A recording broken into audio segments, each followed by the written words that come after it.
Provavelmente você teve uma aula na escola que os seus pais ou avós não tiveram a oportunidade de assistir. Apesar de um estudo ter revelado que o suposto aquecimento global se iniciou há 180 anos atrás, a discussão a respeito desse efeito é bastante recente. Na década dos anos 2000, uma série de estudos foram anunciados pela mídia que afirmavam que o efeito do aquecimento global acabaria catastroficamente com a Terra. O impacto da informação foi tamanho que, para muitos, o aquecimento global poderia ser realmente o nosso apocalipse, o nosso fim. Estimativas foram feitas e, segundo elas, algumas ilhas e costas seriam as primeiras a desaparecer em virtude das consequências do que estaria por vir. Bom, como você deve se lembrar, foi nessa época que o mundo passou a entender o que era e como agia o aquecimento global. Os anos se passaram e os discursos foram mudando. Algumas previsões não aconteceram, mas mesmo assim, alguns dados que mostravam o aumento na temperatura do planeta de fato eram inquestionáveis. Atualmente, muito se especula sobre uma provável farsa ou engano quando o assunto é esse. Mas o que é que dizem os estudiosos e as novas pesquisas? Por que é que a veracidade sobre o aquecimento global está sendo questionada? Existem provas que realmente podem indicar que esse fenômeno é uma farsa? E se for verdade?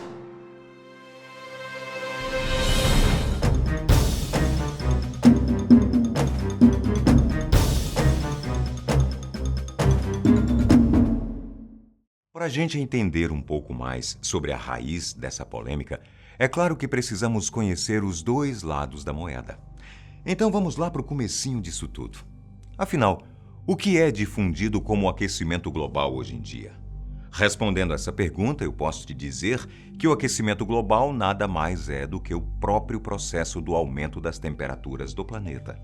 Segundo os estudos que foram feitos até hoje, essas temperaturas estariam aumentando gradualmente por causa das intensas emissões de certos gases que acabam intensificando o efeito estufa.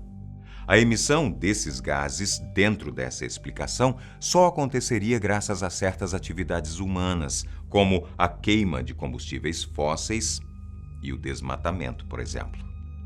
Os estudiosos dessa área também deixam claro que a explosão populacional, o estilo de vida que adotamos e o consumismo excessivo foram fatores determinantes para o desencadeamento dessa situação. Os gases que são considerados os verdadeiros vilões desse processo são o dióxido de carbono, mais conhecido como CO2, e o metano, também conhecido como CH4. Segundo os cientistas, o que estaria acontecendo é que, graças ao acúmulo desses gases na atmosfera, os raios solares que são absorvidos pela Terra e que deveriam estar sendo irradiados em forma de energia de volta para o espaço, estão sendo absorvidos por esses gases. O resultado dessa reação em cadeia é que todo esse calor fica literalmente preso aqui na Terra, aumentando e muito o processo natural chamado efeito estufa. É importante a gente lembrar que o efeito estufa por si só é extremamente importante para a manutenção da vida aqui na Terra. Afinal, é ele que permite que exista um ambiente propício para tudo funcionar. Mas o problema que está sendo exposto pelos pesquisadores que defendem a existência de um aquecimento global é exatamente o fato de nós, seres humanos, estarmos influenciando diretamente nesse processo natural, desregulando o ciclo voluntário das coisas e, consequentemente, gerando um possível fim eminente para tudo o que conhecemos hoje. Desesperador isso tudo, não é? Agora, por que é que a ideia de aquecimento global está sendo colocada em dúvida? Bom, uma série de fatores fizeram com que alguns estudiosos admitissem, por sua conta e risco, que o aquecimento global pode ser de fato uma farsa. E é claro que a gente vai fazer uma análise desses argumentos para que no final desse vídeo você possa tirar as suas próprias conclusões. Muitos são os pequenos detalhes que fizeram alguns cientistas assumirem que não acreditam ou concordam com o que é divulgado hoje na mídia sobre esse assunto. Agora eu vou te mostrar quais foram esses acontecimentos. Por exemplo, o próprio IPCC, que é o painel intergovernamental sobre mudanças climáticas, e a NOAA, que é a Administração Nacional Oceânica e Atmosférica da América, já foram acusados de divulgar informações incorretas sobre a real situação do planeta. O problema dessas fontes serem acusadas dessa forma é que elas são nada mais, nada menos que as duas principais fontes mundiais de dados sobre o assunto. A IPCC, por outro lado, se defendeu, dizendo que dos 3 a 4 mil dados que foram levantados por eles até o ano de 2007, apenas um deles foi questionado e que esse dado, no final das contas, nem sequer entrou no relatório final daquele ano. Já a situação da NOAA se tornou um pouquinho pior depois que um renomado pesquisador que trabalhava para a organização foi até a imprensa e afirmou que a NOAA havia violado as suas próprias regras sobre a integridade científica. Segundo John J. Bates, a organização publicou um relatório sensacionalista que exagerava o aquecimento global e que tinha como objetivo influenciar o Acordo de Paris sobre a mudança climática. Para quem ainda não sabe, o Acordo de Paris foi um tratado de 2015 que veio a substituir o Tratado de Kyoto e que determinava algumas medidas de redução de emissão de dióxido de carbono. O acordo foi aprovado em 12 de dezembro de 2015, mas as suas medidas só começaram a entrar em vigor no ano de 2020.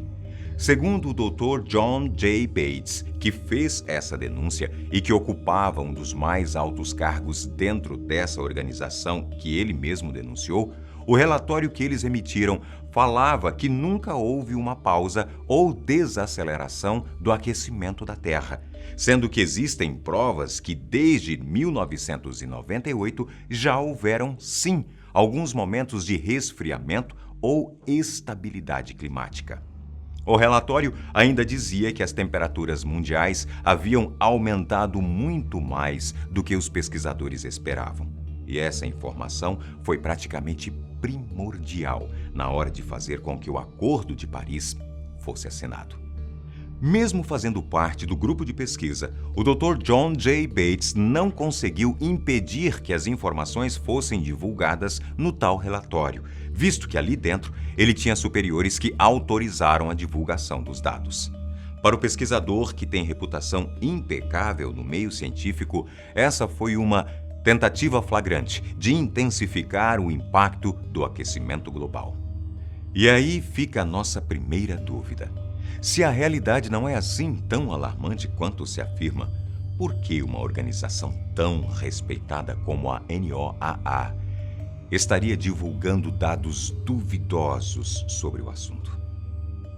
Mas bom, antes de tentarmos responder essa pergunta, vamos para os próximos fatos.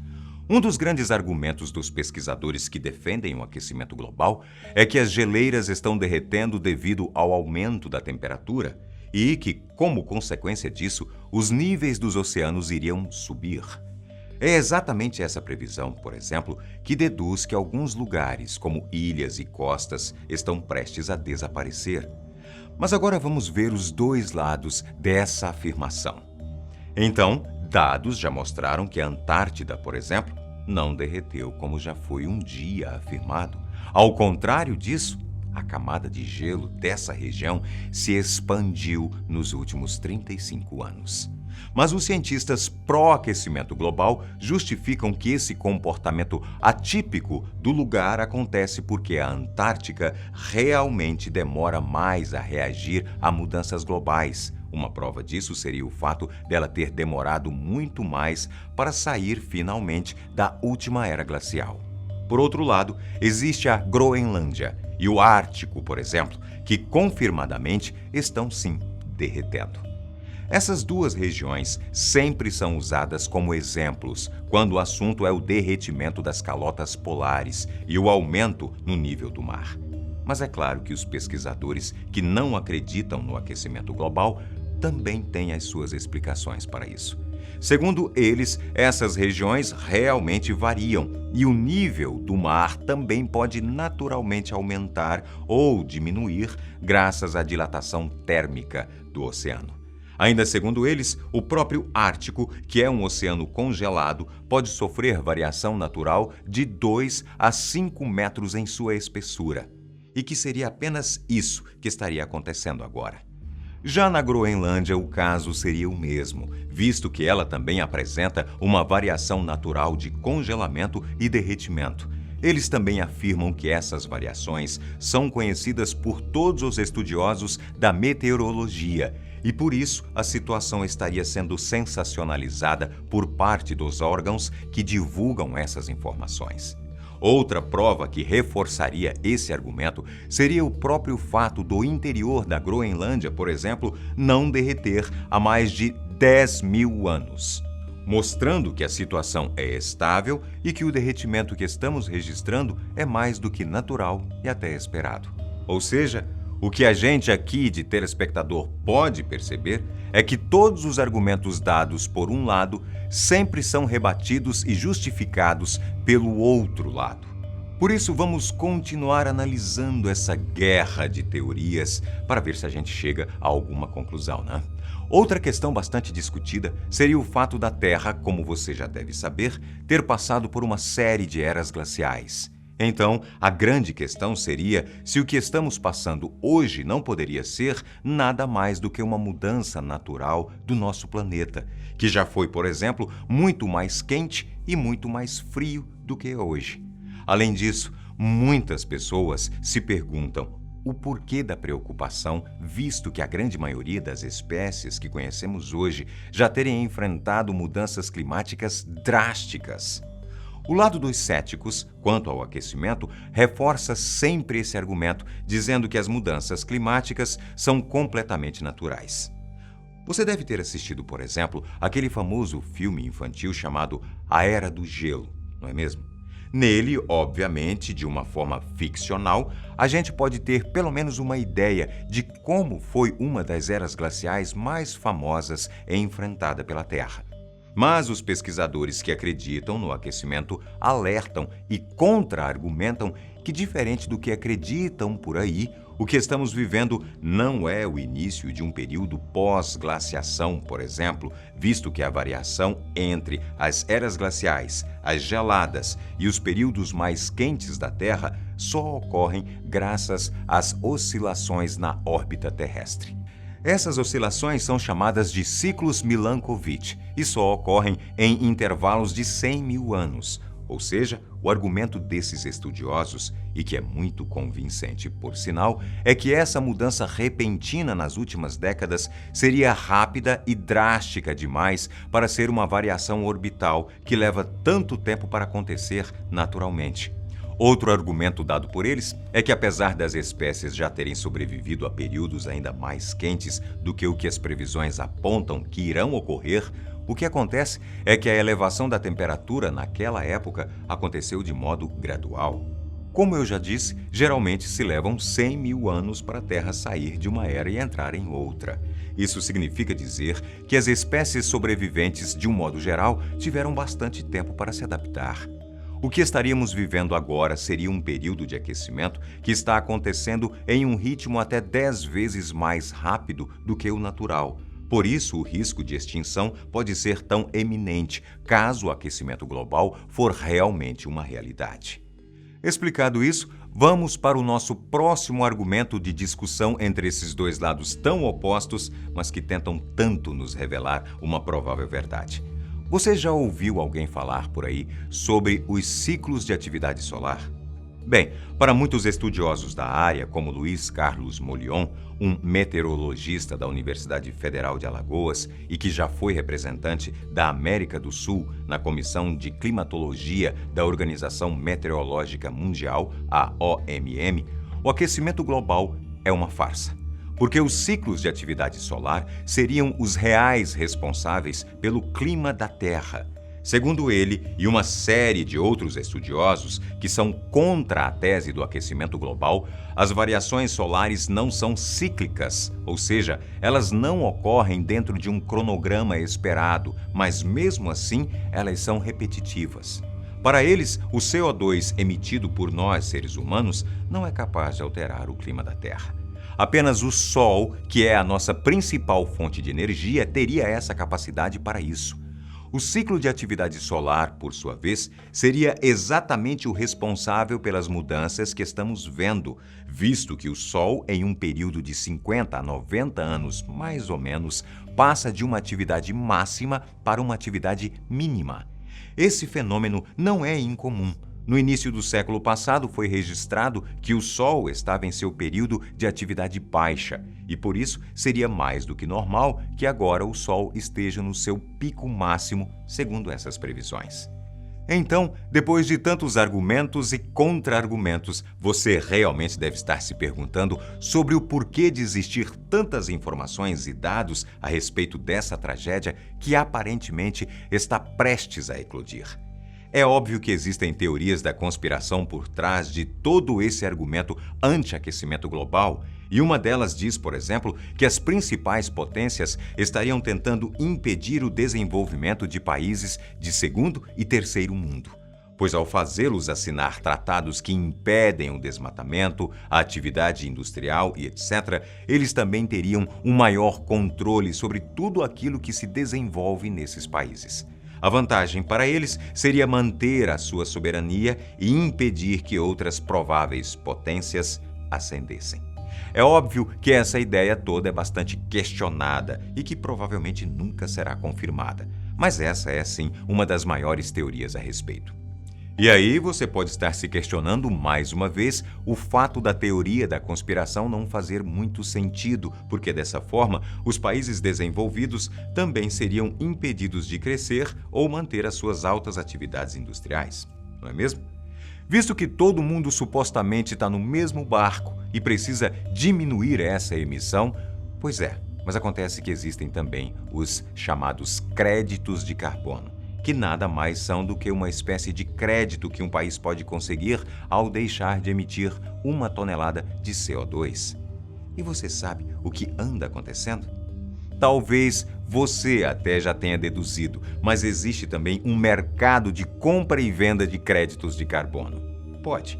Por isso, os países desenvolvidos conseguem continuar as suas atividades industriais normalmente, visto que são os únicos que têm dinheiro para comprar o crédito de carbono dos países menos desenvolvidos. Por isso, muitos desses países literalmente tentam reduzir as suas atividades ao máximo, para simplesmente poder vender a sua cota de poluição da Terra para as grandes potências. Levando isso em consideração, realmente podemos dizer que essa teoria faz todo sentido, né? Já os Estados Unidos, por outro lado, a principal potência mundial, sempre acaba se comportando de maneira inesperada quando o assunto são os famosos tratados climáticos, que visam criar um certo controle de emissão de gases. O antigo presidente americano Barack Obama, por exemplo, era a favor da redução da emissão dos gases e publicamente admitia que o aquecimento global era real. Já o atual presidente americano Donald Trump é bastante claro sobre a sua posição. Ele não acredita que o aquecimento da Terra, graças à ação humana, seja real e, por isso, por mais que fosse conveniente para o país continuar com os tratados, ele já afirmou que tem interesse em desfazê-los, para que não precise dessa forma comprar os famosos créditos de carbono. Essa posição, por sua vez, já era esperada de Trump, que aparentemente não se importa com o que está acontecendo com o resto do mundo, desde que os Estados Unidos esteja bem. Essa atitude não contrariaria a teoria da conspiração que eu expliquei nesse vídeo, mas ao mesmo tempo não deixa nada muito evidente. O que podemos concluir no final de toda essa análise que foi feita hoje é que realmente existem dois lados, dois pontos de vista, e que ambos estes lados estão empenhados em provar as suas verdades. A nós, meros cidadãos que vivemos aqui nesse lugar chamado Terra, cabe o bom senso e, claro, muito estudo caso realmente queiramos tomar partido de um dos lados. No mais, o que eu tenho a dizer para vocês é que fazer a nossa parte não custa realmente nada e é sempre melhor prevenir que remediar.